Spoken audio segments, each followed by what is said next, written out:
ನಮಸ್ಕಾರ news 12 PM ಗೆ ಸ್ವಾಗತ. ನಾನು ಪೃಥ್ವಿರಾಜ್ ಹಾರ್ನಹಳ್ಳಿ. ಅನ್ನಭಾಗ್ಯ ಗೃಹ ಜ್ಯೋತಿ ಗ್ಯಾರಂಟಿ ನಾಳೆಯಿಂದಲೇ ಜಾರಿ ಆಗ್ತಾ ಇದೆ. ಇಂದು ಮಧ್ಯರಾತ್ರಿ 12 ಗಂಟೆಯಿಂದ ಗೃಹ ಜ್ಯೋತಿ ಅನ್ವಯ ಆಗ್ತಾ ಇದೆ. 200 ಯೂನಿಟ್ ಒಳಗೆ ಬಳಸಿದ್ರೆ ಜುಲೈ ಬಿಲ್ ಅನ್ನ ಕಟ್ಟಂಗಿಲ್ಲ. ಜೂನ್ ಬಿಲ್ ಈಗ ಜುಲೈಗೆ ಬರುತ್ತೆ, ಅದನ್ನ ಕಟ್ಟಬೇಕು. ಆದ್ರೆ ಜುಲೈನಲ್ಲಿ ಬಳಕೆ ಮಾಡ್ತಿರಲ್ಲ, ಅದು ಆಗಸ್ಟ್ ಅಲ್ಲಿ ಬಿಲ್ ಬರುತ್ತಲ್ಲ, ಅದು ಕಟ್ಟಂಗಿಲ್ಲ. 200 ಯೂನಿಟ್ ಒಳಗಡೆ ಯೂಸ್ ಮಾಡಿದ್ರೆ ಅನ್ನಭಾಗ್ಯ ಗ್ಯಾರಂಟಿ ಕೂಡ ನಾಳೆಯಿಂದಲೇ ಜಾರಿ ಆಗ್ತಾ ಇದೆ. 5 kg ಅಕ್ಕಿ ಮತ್ತು 5 kg ಅಕ್ಕಿಗೆ ಸರ್ಕಾರದಿಂದ ಹಣವನ್ನು ಕೊಡಲಾಗಿದೆ. ಕೇಂದ್ರ ಸರ್ಕಾರ ಕೊಡುವಂತ 5 kg ಅಕ್ಕಿ ಅದು ಬಂದೇ ಬರುತ್ತೆ. ಇನ್ನ ಕಾಂಗ್ರೆಸ್ನವ್ರು ಹೇಳಿದ್ರು 10 kg ಕೊಡ್ತೀವಿ ಅಂತ, ಅದರಲ್ಲಿ 5 kgಗೆ ಹಣವನ್ನ ಹಾಕ್ತಾ ಇದ್ದಾರೆ. ಬ್ಯಾಂಕ್ ಖಾತೆಗೆ ಆಧಾರ್ ಲಿಂಕ್ ಕಡ್ಡಾಯ ಇರುತ್ತೆ. ನಾಳೆಯಿಂದಲೇ ಗೃಹ ಜ್ಯೋತಿ ಜಾರಿ ಆಗ್ತಾ ಇರುವಂಥದ್ದು. 200 ಯೂನಿಟ್ ಒಳಗಡೆ ಬಳಸಿದ್ರೆ, ಅಂದ್ರೆ ನಿಮ್ ಸರಾಸರಿ ಇದೆಯಲ್ಲ, ಈ ಮುಂಚೆ 200 ಯೂನಿಟ್ ಒಳಗಡೆ ಬಳಸ್ತಾ ಇದ್ದಂಥವ್ರಿಗೆ ಅಪ್ಲೈ ಆಗುವಂಥದ್ದು. ನೀವು 100 ಯೂನಿಟ್ ಬಳಸ್ತಾ ಇದ್ರೆ 100 ಯೂನಿಟ್ಗೆ ಮಾತ್ರ ಫ್ರೀ ಸಿಗುತ್ತೆ. ಸೇವಾ ಸಿಂಧು ಪೋರ್ಟಲ್ನಲ್ಲಿ ಅರ್ಜಿ ಹಾಕುವಂಥದ್ದು ಕಡ್ಡಾಯ. ಈಗ ಆಲ್ರೆಡಿ ನೋಂದಣಿಯನ್ನ ಮಾಡ್ಕೊಳ್ತಾ ಇದ್ದಾರೆ. ಈಗ ಆಲ್ರೆಡಿ 50 ಲಕ್ಷಕ್ಕೂ ಹೆಚ್ಚು ಜನ ನೋಂದಣಿಯನ್ನ ಮಾಡ್ಕೊಂಡಿರುವಂಥದ್ದು. ಇನ್ನು ಸಾಕಷ್ಟು ಜನ ನೋಂದಣಿ ಮಾಡ್ಕೊಳ್ಬೇಕಾಗಿದೆ. ಬೇಗ ನೋಂದಣಿ ಮಾಡ್ಕೊಳ್ಳಿ. ಅದಾದ್ಮೇಲೆ ಅಗ್ರಿಮೆಂಟ್ ಅನ್ನೆಲ್ಲ ಅಟ್ಯಾಚ್ ಮಾಡಬೇಕಾಗುತ್ತೆ. ಇನ್ನು ಅನ್ನಭಾಗ್ಯ ಅದನ್ನ ಜುಲೈ 1ರಿಂದ ಅಂತ ಹೇಳಿದ್ರು, ಅಂದ್ರೆ ನಾಳೆಯಿಂದ ಅದು ಕೂಡ ಜಾರಿ ಆಗ್ತಾ ಇದೆ. ಆಹಾರ ಸಚಿವರಾಗಿರುವಂತ ಮುನಿಯಪ್ಪನವರು ಹೇಳಿದ್ದಾರೆ. 5 kg ಅಕ್ಕಿ ಕೇಂದ್ರ ಸರ್ಕಾರ ಕೊಡುವಂಥದ್ದು. ಇನ್ನ 5 kg ಅಕ್ಕಿ ರಾಜ್ಯ ಸರ್ಕಾರ ಕೊಡಬೇಕಾಗಿತ್ತಲ್ಲ, ಅದಕ್ಕೆ ಹಣವನ್ನ ಹಾಕ್ತಾ ಇದ್ದಾರೆ. ಮನೆ ಯಜಮಾನರ ಅಕೌಂಟ್ಗೆ ಹಣವನ್ನ ಹಾಕಲಾಗತ್ತೆ. ಬ್ಯಾಂಕ್ ಅಕೌಂಟ್ಗೆ ಆಧಾರ್ ಲಿಂಕ್ ಮಾಡುವಂಥದ್ದು ಕಡ್ಡಾಯ. ಸೊ ಹೀಗಾಗಿ ಅಕೌಂಟ್ ಯಜಮಾನರ ಅಕೌಂಟಿಗೆ ಬರುತ್ತೆ, ಅಂದ್ರೆ ಹಣ ಯಜಮಾನರ ಅಕೌಂಟಿಗೆ ಬರುತ್ತೆ. ಪಡಿತರ ಚೀಟಿದಾರರ ದತ್ತಾಂಶವನ್ನ ಮಾಹಿತಿಯನ್ನ ಪಡ್ಕೊಂಡು ಹಾಕ್ತಾರೆ. DBT ಮುಖಾಂತರ, ಡೈರೆಕ್ಟ್ ಬ್ಯಾಂಕ್ ಟ್ರಾನ್ಸ್ಫರ್ ಮುಖಾಂತರ ಹಣವನ್ನು ಹಾಕಲಾಗುತ್ತೆ. ಒಟ್ಟು 1.28 ಕೋಟಿ BPL ಕಾರ್ಡ್ದಾರರಿದ್ದಾರೆ. ಆಧಾರ್ ಲಿಂಕ್ ಆಗಿರುವಂಥದ್ದು 1.22 ಕೋಟಿ ಜನದ್ದು. ಸೊ ಹೀಗಾಗಿ ಉಳಿದಂಥವರು ಅಕೌಂಟ್ಗೆ ಆಧಾರ್ ಲಿಂಕ್ ಮಾಡಬೇಕಾಗಿದೆ. 6 ಲಕ್ಷ ಜನ ಇನ್ನೂ ಕೂಡ ಅಕೌಂಟ್ ಲಿಂಕ್ ಮಾಡ್ಕೊಳ್ಬೇಕು. ಬೇಗ ಮಾಡಿಸ್ಕೊಳ್ಳಿ.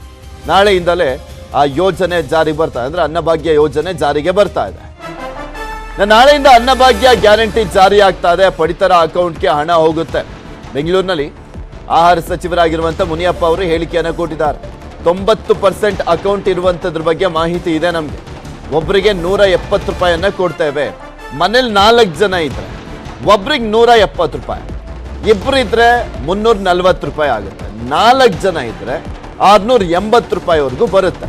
ಒಂದು ಮನೆ ಅಂದ್ರೆ ಒಂದು BPL ಕಾರ್ಡ್ಗೆ 4 ಜನ ಇದ್ರೆ, ಇಬ್ರು ಇದ್ರೆ 340, ಈ ರೀತಿಯಾಗಿ ಒಟ್ಟಿನಲ್ಲಿ ಒಬ್ಬರಿಗೆ 170 ರೂಪಾಯಿ ಸಿಗುತ್ತೆ. ಅಕ್ಕಿ ಸಿಗೋವರೆಗೆ ಮಾತ್ರ ಈ ಹಣವನ್ನ ಅವರಿಗೆ ಕೊಡುವಂತ ಸಾಧ್ಯತೆ ಇದೆ. ಅಂದ್ರೆ 8 kg ಅಕ್ಕಿ ಜೊತೆಗೆ 2 kg ಜೋಳ ಅಥವಾ ರಾಗಿಯನ್ನ ಕೊಡುವಂತದ್ರ ಬಗ್ಗೆ ಮಾತುಕತೆ ಆಗಿದೆ. ಈಗ ಆಲ್ರೆಡಿ ಚರ್ಚೆಯನ್ನ ಮಾಡಲಾಗಿದೆ.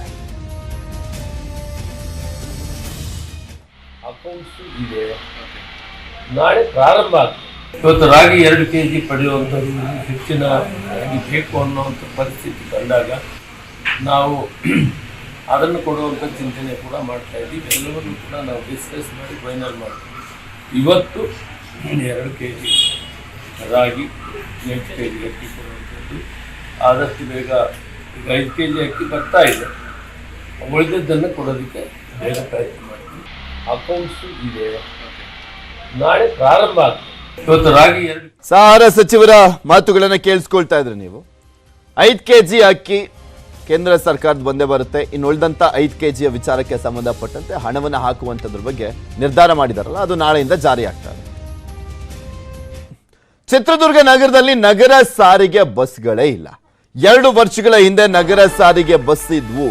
2 ವರ್ಷದ ಹಿಂದೆ, ಅವಾಗ ಕೋವಿಡ್ ಟೈಮ್ ಇತ್ತಲ್ಲ, ಅವಾಗ ಕೋವಿಡ್ ಕಾರಣಕ್ಕೆ ನಗರ ಸಾರಿಗೆ ಬಸ್ಗಳನ್ನ ಸಂಚಾರವನ್ನ ನಿಲ್ಲಿಸಿದ್ರು ಅಧಿಕಾರಿಗಳು. ಅಂದ್ರೆ ಜನರ ಓಡಾಟನೇ ಇರ್ಲಿಲ್ವಲ್ಲ, ಅವಾಗ ನಿಲ್ಲಿಸಿದಂಥವ್ರು ಇದುವರೆಗೂ ಓಡಿಸಿಲ್ಲ. ಇದೀಗ ನಗರ ಸಾರಿಗೆ ಬಸ್ ಓಡಿಸಬೇಕು ಅಂತ ಆಗ್ರಹಿಸಲಾಗ್ತಾ ಇದೆ. ಶಕ್ತಿ ಯೋಜನೆಯಿಂದ ಅನುಕೂಲ ಆಗಬೇಕು ಅಂತ ಮಹಿಳೆಯರು ಕೂಡ ಮನವಿಯನ್ನ ಮಾಡ್ಕೊಳ್ತಾ ಇದ್ದಾರೆ. ಮನವಿ ಸ್ವೀಕರಿಸಿ ಸುಮ್ಮನಿದ್ದಾರೆ ಶಾಸಕರು ಮತ್ತೆ ಸಚಿವರು, ಹಾಗೆ ಜಿಲ್ಲಾಡಳಿತದವರು. ಅಲ್ಲ, ಜನಪ್ರತಿನಿಧಿ ಕೇಳಿಸ್ಕೊಂಡ್ರು, ಕಿವಿ ಮೇಲೆ ಹಾಕೊಂಡ್ರು, ಸೈಲೆಂಟ್ ಆದ್ರು. ಆ ಕಿವಿಲ್ ಕೇಳಿ ಈ ಕಿವಿಲ್ ಬಿಟ್ರು. ಸಚಿವರು ಕೂಡ ಅಷ್ಟೇ, ಜಿಲ್ಲಾಡಳಿತದವರು ಕೂಡ ಅಷ್ಟೇ. ನಗರ ಸಾರಿಗೆ ಬಸ್ ಇದ್ದಾಗ 5 ರೂಪಾಯಿನಲ್ಲಿ ಓಡಾಡ್ತಾ ಇದ್ರು ಜನ. ಈಗ ಆಟೋದಲ್ಲಿ ಓಡಾಡಬೇಕು ಅಂದ್ರೆ ಗೊತ್ತಲ್ಲ, ಆಟೋ ರೇಟ್ 30 ರೂಪಾಯಿ ಇದ್ರು ಅವರೆಲ್ಲರೂ ಯಾವಾಗಲೂ ಆಲ್ಮೋಸ್ಟ್ ಡಬಲ್ಲೇ ಕೇಳೋದು ಆಟೋದವರು. 40-50 ರೂಪಾಯಿ ಕೊಟ್ಟು ಓಡಾಡಬೇಕಾಗಿದೆ ಜನರ ಪರಿಸ್ಥಿತಿ. ಏನು ಅನುಕೂಲ ಆಗ್ತಾ ಇಲ್ಲ. ಯಾಕಂತ ಹೇಳಿದ್ರೆ ಇಲ್ಲಿರುವಂತಹ ಬಸ್ಗಳೇ ಇಲ್ಲ. ಮೊಟ್ಟ ಮೊದಲಿಗೆ ಹೇಳ್ಬೇಕಂದ್ರೆ ಕಳೆದ 2 ವರ್ಷಗಳ ಹಿಂದೆ ಬಸ್ಗಳಿದ್ವು. ಈಗ ಬೇರೆ ಬೇರೆ ಒಂದು ಕೆಲಸಕ್ಕಾಗಿ ಬೇರೆ ಬೇರೆ ಆದಂತಹ ಏನು ಇದಕ್ಕೆ ಹಳ್ಳಿಗಳಿಗೆ ಯೂಸ್ ಮಾಡ್ಕೋತಾ ಇದ್ದಾರೆ. ಚಿತ್ರದುರ್ಗ ಜಿಲ್ಲಾ ಕೇಂದ್ರದಲ್ಲಿ ಸಾಕಷ್ಟು ಸಿಟಿ ಬಸ್ಗಳ ಅವಶ್ಯಕತೆ ಇರೋದ್ರಿಂದ ಹೇಗೂ ನಮಗೆ ಈಗ ಇರುವಂತಹ ಯೋಜನೆಯ ಮುಖಾಂತರ ಸಾಕಷ್ಟು ಮಹಿಳೆಯರಿಗೆ ಉಪಯೋಗ ಆಗುವಂತಹ ನಿಟ್ಟಿನಲ್ಲಿ ಈ ಒಂದು ಬಸ್ಗಳ ವ್ಯವಸ್ಥೆಯನ್ನ ಮಾಡಿಕೊಡ್ಬೇಕು ಅಂತೇಳಿ ರಾಜ್ಯ ಸರ್ಕಾರಕ್ಕೆ ನಾನು ಆಗ್ರಹ ಮಾಡ್ತೇನೆ. ಜೊತೆಯಲ್ಲಿ ನಮ್ಮ ಆಟೋದಲ್ಲೇ ಹೋಗ್ಬೇಕು ಅಂತ ಹೇಳಿದ್ರೆ ಅದು ಸಹ ಒಂದು ದೊಡ್ಡ ಹೊರೆನ ನಾವು ಹೊತ್ಕೋಬೇಕಾಗತ್ತೆ. ಆದ್ರಿಂದ ನಾನು ಈ ರಾಜ್ಯ ಸರ್ಕಾರಕ್ಕೆ ನಾನು ಆಗ್ರಹಿಸ್ತೀನಿ, ಆದಷ್ಟು ಬೇಗ ಇಲ್ಲಿ ನಮ್ಮ ಚಿತ್ರದುರ್ಗ ಜಿಲ್ಲೆಯಲ್ಲಿ ಬಸ್ಗಳ ವ್ಯವಸ್ಥೆ ಆಗಬೇಕು. ಸಿಟಿ ಬಸ್ಗಳ ಇದ್ರ ಬಗ್ಗೆ ಇನ್ನಷ್ಟು ಮಾಹಿತಿಯನ್ನ ನೀಡ್ತಾರೆ ನಮ್ಮ ಪ್ರತಿನಿಧಿ ವಿನಾಯಕ್. ನಮ್ಮ ಜೊತೆ ದೂರವಾಣಿ ಸಂಪರ್ಕದಲ್ಲಿ ಜಾಯ್ನ್ ಆಗ್ತಾ ಇದ್ದಾರೆ. ವಿನಾಯಕ್, 2 ವರ್ಷ ಆಗಿದೆ ನಿಲ್ಲಿಸಿ. ಅಲ್ಲಿ ಸಹಜವಾಗಿ ಒಂದ್ ಕಡೆ ಶಕ್ತಿ ಯೋಜನೆ ಅನ್ನೋದಕ್ಕಿಂತ ಮಾಮೂಲಿ ಜನ ಓಡಾಡ್ಲಿಕ್ಕೂ ಕೂಡ ಆಟೋಗೆಲ್ಲ ದುಡ್ಡು ಕೊಟ್ಟು ಓಡಾಡ್ಲಿಕ್ಕೂ ಆಗೋದಿಲ್ಲ. 30, 40, 50 ರೂಪಾಯಿ ಎಲ್ಲ ಕೇಳ್ತಾರೆ 5 ರೂಪಾಯಿಲಿ ಓಡಾಡೋ ಜಾಗಕ್ಕೆ. ಸೊ ಈಗ ಏನ್ ಹೇಳ್ತಾ ಇದ್ದಾರೆ KSRTC ಅವರಾಗಿರ್ಬೋದು ಅಥವಾ ಅಲ್ಲಿರುವಂತ ಡಿಪೋದವರು ಅಥವಾ ಜಿಲ್ಲಾಡಳಿತದವರು ಅಥವಾ ಸಚಿವರುಗಳು? ಪೃಥ್ವಿರಾಜ್, ಚಿತ್ರದುರ್ಗ ಜಿಲ್ಲಾ ಕೇಂದ್ರದಂತ ಸ್ಥಳದಲ್ಲಿ ಅಗತ್ಯವಾಗಿ ನಗರ ಸಾರಿಗೆ ಬೇಕು ಅನ್ನುವಂತ ನಿಟ್ಟಿನಲ್ಲಿ ಈಗಾಗಲೇ ಕಳೆದ 3-4 ವರ್ಷಗಳ ಹಿಂದೆ KSRTC ಮೂಲಕ ಒಂದು ನಗರ ಸಾರಿಗೆ ವ್ಯವಸ್ಥೆಯನ್ನ ಮಾಡಲಾಗಿತ್ತು. ಅದರಲ್ಲಿ 4 ಬಸ್ಸುಗಳು 8 ರೂಟ್ಗಳಲ್ಲಿ ಓಡಾಡ್ತಾ ಇತ್ತು. ಅದರಿಂದ ಸುಮಾರು ಶಾಲಾ ಕಾಲೇಜುಗಳಿಗೆ ಓಡಾಡ್ತಿದ್ದಂತ ಹೆಣ್ಮಕ್ಳಿಗೆ ಸೇರಿದಂತೆ ಬೇರೆ ಬೇರೆ ಊರುಗಳಿಂದ ನಗರಕ್ಕೆ ಏನ್ ಬರ್ತಾ ಇದ್ರು ಆ ಹೆಣ್ಮಕ್ಳು, ಬೇರೆ ಸಾರ್ವಜನಿಕರು ಕೂಡ ಆಸ್ಪತ್ರೆಗಳಿಗಾಗ್ಲಿ ಬೇರೆ ಬೇರೆ ಕಚೇರಿಗಳಿಗೆ ತೆರಳಿಕ್ಕೆ ಆ ಬಸ್ಗಳಿಂದ ಅನುಕೂಲ ಆಗ್ತಾ ಇತ್ತು. ಯಾಕೆಂತ ಹೇಳಿದ್ರೆ ಆ ಸಂದರ್ಭದಲ್ಲಿ 30-40 ರೂಪಾಯಿ ಕೊಟ್ಟು ಆಟೋಗಳಿಗೆ ಸಂಚರಿಸಬೇಕಾಗಿತ್ತು. ಆದ್ರೆ ಅದರ ಹೊರೆಯನ್ನ ತಪ್ಪಿಸ್ಲಿಕ್ಕೆ ಇದನ್ನ ಮಾಡಲಾಗಿತ್ತು. ಆದ್ರೆ ಕೋವಿಡ್ ಬಂದಂತ ಸಂದರ್ಭದಲ್ಲಿ ಇದು ಬಸ್ಗಳನ್ನ ಸಂಚರಿಸಲಿಕ್ಕೆ ಆಗೋದಿಲ್ಲ ಅನ್ನೋ ಕಾರಣಕ್ಕೆ ಅದರ ನೆಪದಿಂದ ಆ ಬಸ್ಗಳನ್ನ ವಾಪಸ್ ಪಡೆದಿರುವಂತದ್ದು. ಆ ಬಸ್ಗಳನ್ನ ಈಗ ರೂರಲ್ ವ್ಯಾಪ್ತಿಗೆ ಬರುವಂತಹ ಹಳ್ಳಿಗಳಿಗೆ ಬಿಟ್ಟಿರ್ತದೆ. ಅಲ್ಲಿಂದಲೂ ಕೂಡ ಈಗ ಒಂದು 2 ವರ್ಷಗಳಿಂದಲೂ ಕೂಡ ಕೋವಿಡ್ ಕಾರಣದಿಂದ ಬಸ್ ತೆಗೆದ್ರು. ಅಲ್ಲಿಂದಲೂ ಕೂಡ ಬಸ್ಗಳನ್ನ ಮತ್ತೆ ನಗರ ಸಾರಿಗೆಗೆ ಬಿಡುವಂತ ಕೆಲಸವನ್ನು ಮಾಡಲಿಲ್ಲ. ಅಲ್ಲಿಂದಲೂ ಕೂಡ ಸಾರ್ವಜನಿಕರು ಸುಮಾರು ಜಿಲ್ಲಾಡಳಿತಕ್ಕೆ, ಸಚಿವರಿಗೆ, ಶಾಸಕರಿಗೆ ಎಲ್ಲರಿಗೂ ಕೂಡ ಒಂದು ಮನವಿಯನ್ನ ಮಾಡ್ತಲೇ ಬಂದಿದ್ದಾರೆ. ನಗರ ಸಾರಿಗೆ ಅಗತ್ಯವಾಗಬೇಕು. ಇಲ್ಲಿ ಶಾಲಾ ಮಕ್ಕಳು, ಸರ್ಕಾರಿ ಕಾಲೇಜುಗಳಿಗೆ ಏನು ಹೆಣ್ಮಕ್ಳು ಓಡಾಡ್ತಾರೆ ಅದನ್ನು ಕೂಡ ಅನುಕೂಲ ಮಾಡಿಕೊಡ್ಬೇಕು. ಅವ್ರಿಗೆ 30-40 ರೂಪಾಯಿ ಕೊಟ್ಟು ಆಟೋದಲ್ಲಿ ಓಡಾಡ್ಬೇಕಂತ ಪರಿಸ್ಥಿತಿ ಅದು ಅವ್ರಿಗೆ ಹೊರೆ ಆಗ್ತದೆ ಅನ್ನೋ ಕಾರಣಕ್ಕೆ.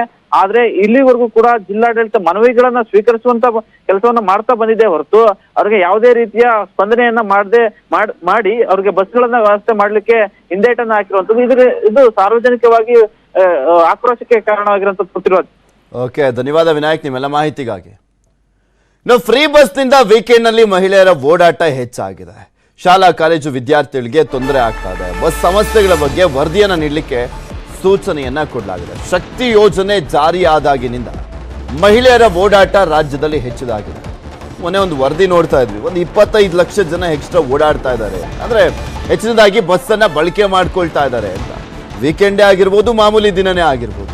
ಸೊ ಹೀಗಾಗಿ ಇದನ್ನ ನಿಭಾಯಿಸೋದೇ ಸವಾಲಾಗಿದೆ ಸರ್ಕಾರಕ್ಕೆ. ಅದರ ಜೊತೆಗೆ ಶಾಲಾ ಕಾಲೇಜು ವಿದ್ಯಾರ್ಥಿಗಳಿಗೆ ತೊಂದರೆ ಆಗ್ತಾ ಇದೆ, ಹೆಚ್ಚಿನದಾಗಿ ಮಹಿಳೆಯರು ಬರ್ತಾ ಇರುವಂತ ಹಿನ್ನೆಲೆಯಲ್ಲಿ.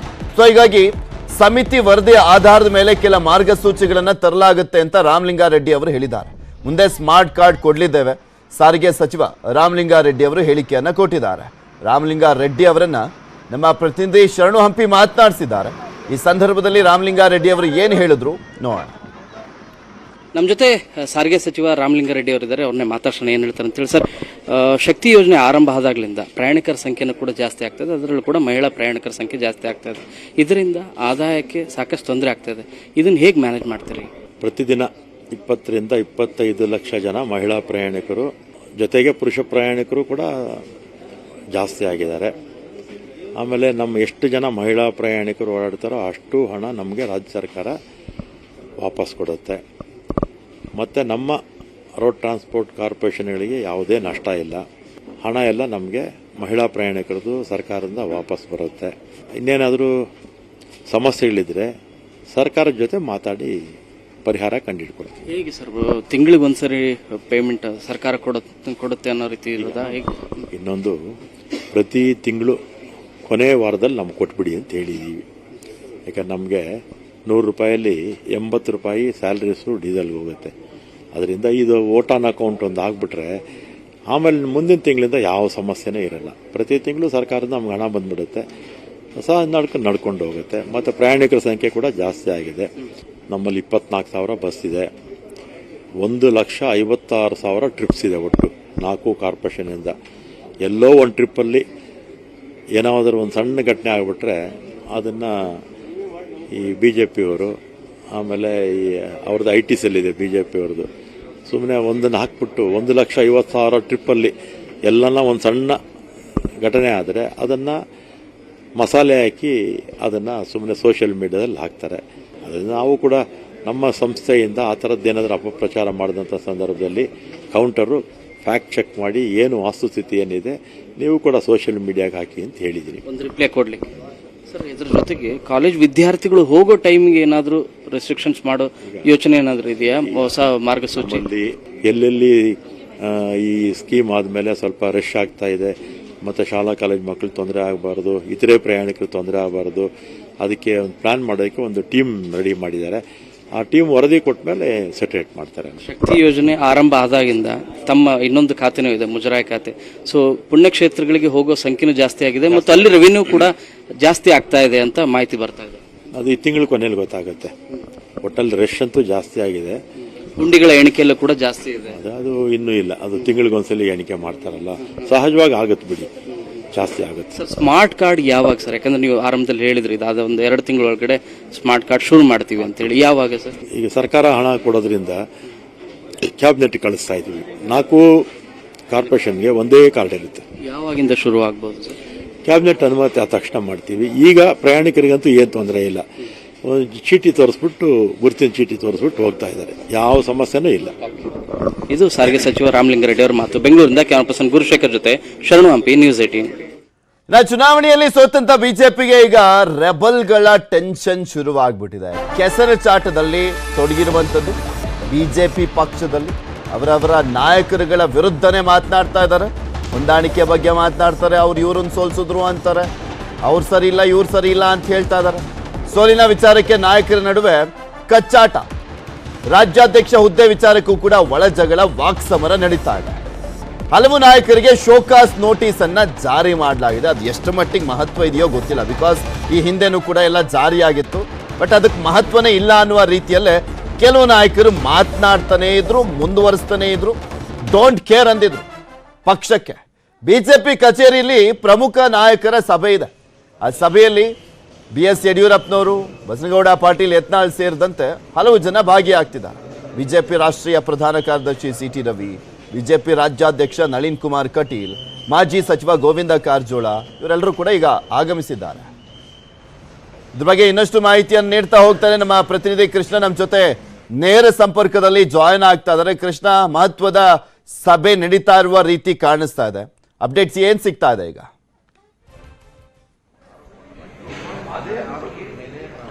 ಪೃಥ್ವಿರಾಜ್, ಮುಖ್ಯವಾಗಿ ರಾಜ್ಯ ಬಿಜೆಪಿ ನಾಯಕರ ಸಭೆ ಒಂದು ಕಡೆ ಆದ್ರೆ ಮತ್ತೊಂದು ಕಡೆ ಈಗಾಗಲೇ ಪಕ್ಷದ ವಿರುದ್ಧವಾಗಿ ಏನ್ ಮಾತಾಡ್ತಾ ಇದ್ರು ಅವರ ವಿರುದ್ಧವಾಗಿ ಬಿಜೆಪಿ ರಾಜ್ಯಾಧ್ಯಕ್ಷ ನಳಿನ್ ಕುಮಾರ್ ಕಟೀಲ್ ಅವರು ಅವ್ರ ಜೊತೆ ಮಾತುಕತೆ ನಡೆಸುವ ಒಂದು ಕೆಲಸವನ್ನು ಮಾಡ್ತಾ ಇದ್ದಾರೆ. ಈಗಾಗಲೇ ನೀವು ಗಮನಿಸಿರಬಹುದು, ಕಳೆದ ಹಲವು ದಿನಗಳಿಂದಲೂ ಕೂಡ ಬಿಜೆಪಿ ಪಕ್ಷದ ವಿರುದ್ಧವಾಗಿ ಒಂದಷ್ಟು ಜನ ನಾಯಕರು ಬಹಿರಂಗವಾಗಿ ಹೇಳಿಕೆಯನ್ನು ಕೊಡ್ತಾ ಇರುವಂತದ್ದು. ಆ ಒಂದು ಹೇಳಿಕೆಯಿಂದಾಗಿ ಸಹಜವಾಗಿಯೇ ಪಕ್ಷಕ್ಕೆ ಡ್ಯಾಮೇಜ್ ಕೂಡ ಆಗಿದೆ, ಮುಜುಗರ ಕೂಡ ಆಗಿದೆ. ಹೀಗಾಗಿ ಈ ಒಂದು ಡ್ಯಾಮೇಜ್ ಅನ್ನ ಕಂಟ್ರೋಲ್ ಮಾಡುವಂತ ನಿಟ್ಟಿನಲ್ಲಿ ಪ್ರಾರಂಭದಲ್ಲೇ ಬಿಜೆಪಿ ರಾಜ್ಯಾಧ್ಯಕ್ಷ ನಳಿನ್ ಕುಮಾರ್ ಕಟೀಲ್ ಅವರು ಮುಂದಾಗಿರುವಂತದ್ದು. ಈಗಾಗಲೇ ತಮ್ಮೇಶ್ ಗೌಡರು ಅಂದ್ರೆ ಬ್ಯಾಟನ್ಪುರ ವಿಧಾನಸಭಾ ಕ್ಷೇತ್ರದ ಪರಾಜಿತ ಅಭ್ಯರ್ಥಿ ಅವರು ಕೂಡ ತಮ್ಮೇಶ್ ಗೌಡರು ಕಳೆದ ಚುನಾವಣೆ ಸಂದರ್ಭದಲ್ಲಿ ಎಲ್ಲ ಒಂದು ಕಡೆ ಹೊಂದಾಣಿಕೆಯ ಮುಖಾಂತರವಾಗಿ ಕಾಂಗ್ರೆಸ್ ಅಭ್ಯರ್ಥಿ ಜೊತೆ ಸೇರ್ಕೊಂಡು ಮುನೇಂದ್ರ ಕುಮಾರ್ ಅವರು ಕೆಲಸವನ್ನ ಮಾಡಿದ್ರು. ಆ ಕಾರಣಕ್ಕೋಸ್ಕರವಾಗಿ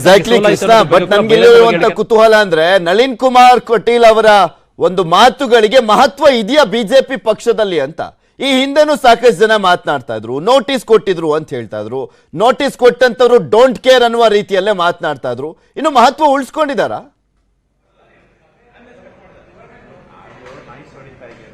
ಖಂಡಿತವಾಗ್ಲೂ ಪೃಥ್ವಿರಾಜ್, ಈಗಾಗಲೇ ಹೈಕಮಾಂಡ್ ನಾಯಕರೊಬ್ಬರ ಅವರ ಒಲವಿದೆ, ಅವರ ಮೇಲೆ ಅವರಿಗೆ ಬೆನ್ನಿಗೆ ನಿಂತಿದ್ದಾರೆ. ಆ ಕಾರಣಕ್ಕೋಸ್ಕರವಾಗಿ ಅವರ ಭಯದಿಂದಾಗಿ ಒಂದು ರೀತಿ ಅವರ ಮಾತನ್ನ ಕೇಳಬಹುದು. ಆದ್ರೀಗ ನೀವು ಹೇಳಿದಂಗೆ ಸಹಜವಾಗಿಯೇ ಈ ಹಿಂದೆ ನಳಿನ್ ಕುಮಾರ್ ಕಟೀಲ್ ಅವರು ಬಹಳ ಬಾರಿ ಫೋನ್ ಮಾಡಿ ಮಾತಾಡಿದ್ರು ಕೂಡ ಅವರಿಗೆ ಮಾತಿಗೆ ಕಿಮ್ಮತ್ತನ್ನ ಕೊಟ್ಟಿರಲಿಲ್ಲ, ಕ್ಯಾರೆ ಕೂಡ ಎಂದಿರಲಿಲ್ಲ. ಮತ್ತೆ ಮಾತಾಡೋದಕ್ಕೆ ಶುರು ಮಾಡಿದ್ರು. ಈಗ ಅಂತಿಮವಾಗಿ ಪಕ್ಷ ದೊಡ್ಡ ಮಟ್ಟಿಗೆ ಡ್ಯಾಮೇಜ್ ಆಗ್ತಿರುವಂತಹ ಕಾರಣಕ್ಕೋಸ್ಕರವಾಗಿ ಕರೆದು ಮಾತಾಡುವಂತ ಕೆಲಸವನ್ನ ಮಾಡ್ತಾ ಇದ್ದಾರೆ. ಈಗಾಗಲೇ ಬಿಜೆಪಿ ರಾಷ್ಟ್ರೀಯ ಸಂಘಟನಾ ಪ್ರಧಾನ ಕಾರ್ಯದರ್ಶಿ ಆಗಿರತಕ್ಕಂಥ BL ಸಂತೋಷ್ ಅವರೇ ಖುದ್ದು ನಳಿನ್ ಕುಮಾರ್ ಕಟೀಲ್ ಅವರಿಗೆ ಸೂಚನೆಯನ್ನು ಕೊಟ್ಟಿದ್ದಾರೆ. ಆ ಕಾರಣಕ್ಕೋಸ್ಕರವಾಗಿ ನಳಿನ್ ಕುಮಾರ್ ಕಟೀಲ್ ಅವರು ಈಗಾಗಲೇ ಪಕ್ಷದ ವಿರುದ್ಧವಾಗಿ ಯಾರೆಲ್ಲ ಮಾತಾಡಿದ್ದಾರೆ. ಉದಾಹರಣೆಗೆ ರೇಣುಕಾಚಾರ್ಯ ಆಗಿರ್ಬೋದು, ಮತ್ತೆ ಪ್ರಮುಖವಾದಂತಹ ನಾಯಕರಿಗೆ ಎಲ್ಲರಿಗೂ ಕೂಡ ಈಗಾಗಲೇ ಶೋಕಾಸ್ ನೋಟಿಸ್ ಅನ್ನು ಕೊಟ್ಟಿದ್ದಾರೆ.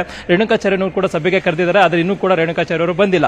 ಆದ್ರೆ ಈಗ ಸದ್ಯಕ್ಕೆ ಬಸವನಗೌಡ ಪಾಟೀಲ್ ಯತ್ನಾಳ್ ಆಗಿರ್ಬೋದು, ಮತ್ತೆ ತಮ್ಮೇಶ್ ಗೌಡರ್ ಆಗಿರ್ಬೋದು, ಸಂಸದ ಪ್ರತಾಪ್ ಸಿಂಹ ಆಗಿರ್ಬೋದು, ಮತ್ತೆ ಎಸ್ ನಡಹಳ್ಳಿ ಪಾಟೀಲ್ ಆಗಿರ್ಬೋದು, ಹೀಗೆ ಪ್ರಮುಖವಾದಂತಹ ನಾಯಕರನ್ನೆಲ್ಲರೂ ಕೂಡ ಕರೆದು ಪ್ರತ್ಯೇಕವಾಗಿ ಮಾತುಕತೆ ನಡೆಸುವ ಒಂದು ಕೆಲಸವನ್ನು ಮಾಡ್ತಿದ್ದಾರೆ. ಕಟೀಲ್ ಅವರ ಮಾತಿಗೆ ಅಲ್ಲದೇ ಇದ್ರೂ ಕೂಡ ಹೈಕಮಾಂಡ್ ನಾಯಕರೊಬ್ಬರ ಮಾತಿಗಾದ್ರೂ ಅವರು ಕೇಳುವಂತ ಸಾಧ್ಯತೆ ಇದೆ. ಆ ಕಾರಣಕ್ಕೋಸ್ಕರವಾಗಿಯೇ ಹೈಕಮಾಂಡ್ ನಾಯಕರ ಸೂಚನೆ ಮೇರೆಗೆ ಈ ಒಂದು ನಾಯಕರ ಜೊತೆಗೆ ಕಟೀಲ್ ಅವರು ಮಾತಾಡಿದ ಒಂದು ಕೆಲಸವನ್ನು ಮಾಡ್ತಾ ಇದ್ದಾರೆ.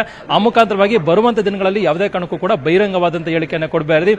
ಪಕ್ಷದ ಚಟುವಟಿಕೆ, ಪಕ್ಷದ ವೇದಿಕೆಯಲ್ಲಿ ಏನಿದ್ರು ಕೂಡ ಮಾತಾಡಿ ಅನ್ನೋ ಒಂದು ಸಂದೇಶವನ್ನ ಈಗಾಗಲೇ ಕಟೀಲ್ ಅವರು ಎಚ್ಚರಿಕೆ ಸಂದೇಶವನ್ನು ರವಾನೆಯನ್ನು ಮಾಡ್ತಿದ್ದಾರೆ. ಅದ್ರ ಜೊತೆಗೆ ಪ್ರತ್ಯೇಕವಾಗಿ ಮತ್ತೊಂದು ಕಡೆಗೆ ಬಿಜೆಪಿ ರಾಷ್ಟ್ರೀಯ ಸಂಘಟನಾ ರಾಷ್ಟ್ರೀಯ ಪ್ರಧಾನ ಕಾರ್ಯದರ್ಶಿ ಆಗಿರತಕ್ಕಂಥ ಸಿ ಟಿ ರವಿ, ಮತ್ತೆ ಮಾಜಿ ಮುಖ್ಯಮಂತ್ರಿ ಬಿ ಎಸ್ ಯಡಿಯೂರಪ್ಪ, ಕೇಂದ್ರ ಸಚಿವರಾಗಿರ್ತಕ್ಕಂಥ ಪ್ರಹ್ಲಾದ್ ಜೋಶಿ, ಹೀಗೆ ಪ್ರಮುಖವಾದಂತಹ ನಾಯಕರು ಎಲ್ಲರೂ ಕೂಡ ವಿರೋಧ ಪಕ್ಷ ಸ್ಥಾನದ ಆಯ್ಕೆ ವಿಚಾರ ಭಾಗ ಆಗಿರ್ಬೋದು, ಮತ್ತೆ ರಾಜ್ಯಾಧ್ಯಕ್ಷ ನೋಡ ಕೃಷ್ಣ ಏನ್ ಮಾಡ್ತಾರೆ. ನಿಜಕ್ಕೂ ನಳಿನ್ ಕುಮಾರ್ ಕಟೀಲ್ ಅವರ ಹೇಳಿಕೆಗೆ ಅವರ ಪಕ್ಷದಲ್ಲಿ ಕಿಮ್ಮತ್ ಇದ್ದಿದ್ದೇ ಆದ್ರೆ ಅವ್ರ ಪಕ್ಷದ ನಾಯಕರು ಅವ್ರ ಮಾತನ್ನ ಕೇಳ್ತಾರಾ ಅಥವಾ ಮತ್ತೆ ಈ ಹಿಂದಿನಂತೆ ಡೋಂಟ್ ಕೇರ್ ರೀತಿಯಲ್ಲೇ ಮಾತನ್ನ ಮುಂದುವರಿಸ್ತಾರಾ ಅಂತ. ಧನ್ಯವಾದ ನಿಮ್ಮೆಲ್ಲ ಮಾಹಿತಿಗಾಗಿ.